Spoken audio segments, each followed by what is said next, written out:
Okay. Eto na pala yung update sa pangingitlog sa mga manok. Ito. Ayan o. Kita nyo 3 piraso lang yung itlog dyan. Dahil 3 lang yung laman. Ito yung update sa manok. Ayan pa rin. Yung napilay. Pero nakakatayo na. Malakas na rin. Ayan. 3.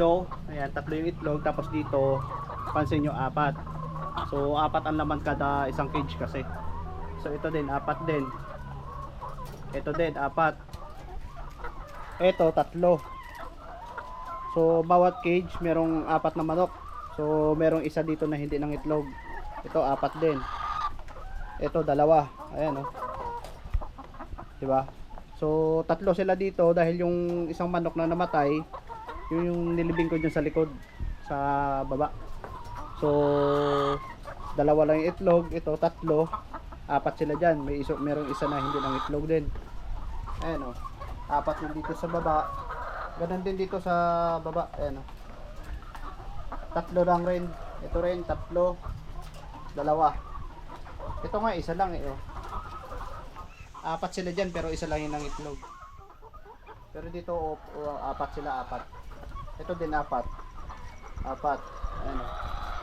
2. 3. 2.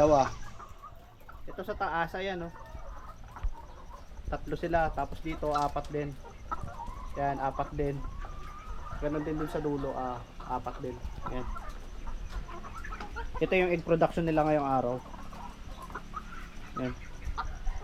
May ano pa? May ilan na hindi sumasabay sa pangingitlog talaga. Hindi kumpleto.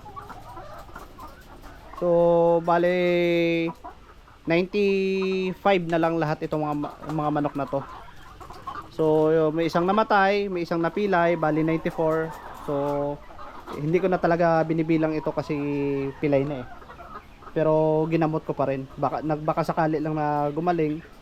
Di kung gumaling mas okay. Pero pag hindi, wala na.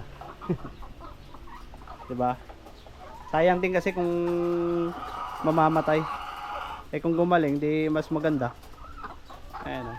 Yan yung egg production nila ngayong araw.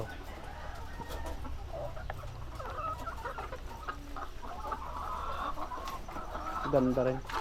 Tapos yung mga feeds na ano na natitira minsan kada umaga nililinis ko para hindi mapanisan. Ayan yung mga feeds.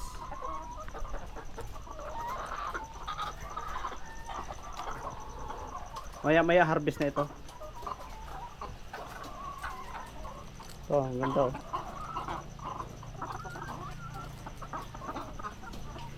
Ayan, maraming salamat sa panonood.